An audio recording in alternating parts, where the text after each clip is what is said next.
Puluhan orang masyarakat sangat antusias untuk mengikuti kegiatan vaksinasi COVID-19 tahap 1 yang diadakan di kantor Datok Penghulu Desa Blangkandis, Kecamatan Bandar Pusaka, Kabupaten Aceh Tamiang.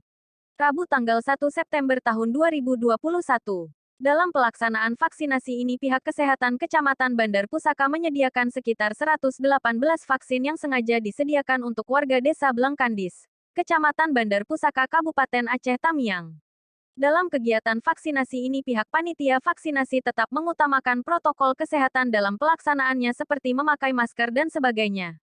Rusli, sarjana ekonomi sebagai Datok Penghulu Desa Blangkandis, sangat mengucapkan terima kasih atas antusias warganya dalam mengikuti vaksinasi COVID-19 tahap 1 ini. Dan harapan Rusli semoga semua warganya dapat tervaksinasi semua meskipun secara bertahap mengingat keterbatasan vaksin yang tersedia. Tim redaksi BK TV melaporkan.